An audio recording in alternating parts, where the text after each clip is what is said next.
আপনারা শুনছেন অভিজ্ঞান রায়চৌধুরী রচিত শুধু একটা রাত, গল্প ডারউইনের ডায়েরি থেকে, স্পন্দন দাসের কণ্ঠে।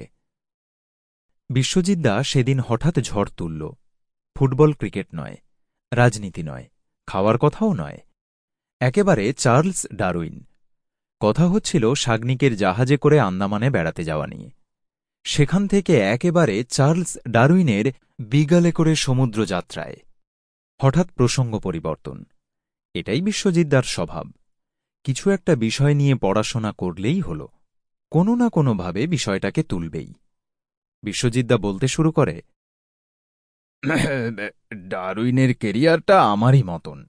ছাত্রজীবন একেবারে সাদামাটা। বাবাই জোর করে কেমব্রিজে জিওলজি নিয়ে পড়াশুনো করতে পাঠিয়েছিলেন।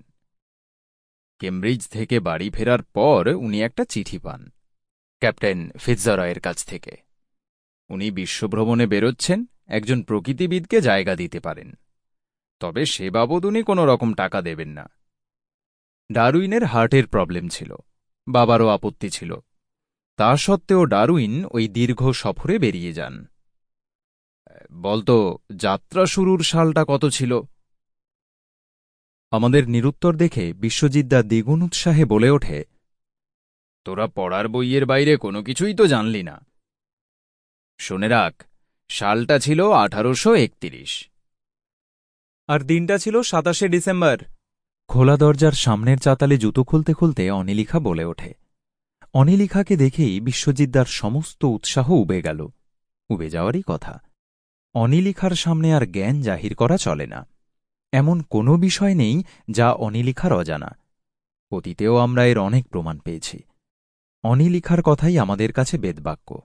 এমনকি বিশ্বজিৎদাও অনিলিখাকে আজকাল বেশ খাতির করে চলে। তা অনিলিখা ফের বলে ওঠে, ইংল্যান্ডের ড্যাভেনপোর্ট থেকে যাত্রা শুরু হয়। দুবার যাত্রা করেও বাজে আবহাওয়া, ঝড় ইত্যাদির জন্য ফিরে আসতে হয়। কে তখন জানত পৃথিবীর ইতিহাসে সবথেকে উল্লেখ্য যাত্রা হতে চলেছে। এই অভিযানের উদ্দেশ্য ছিল চিলি, পেরু ও প্রশান্ত মহাসাগরের আরও কয়েকটা দ্বীপের তটভূমি সার্ভে করা। 17ই ফেব্রুয়ারি বিগল নিরক্ষরেখা অতিক্রম করে দক্ষিণ গোলার্ধে প্রবেশ করে। 1832 সালের 29শে ফেব্রুয়ারি ওরা ব্রাজিলের বাহিয়া পৌঁছয়। 3রা এপ্রিল 1832-এ রিও ডি জেনেরোতে। 20 অক্টোবর 1835 সালে বেগল গালাপাগোস দ্বীপ থেকে ইংল্যান্ডের উদ্দেশ্যে ফিরতে শুরু করে। Tahiti Sample complete. Ready to continue?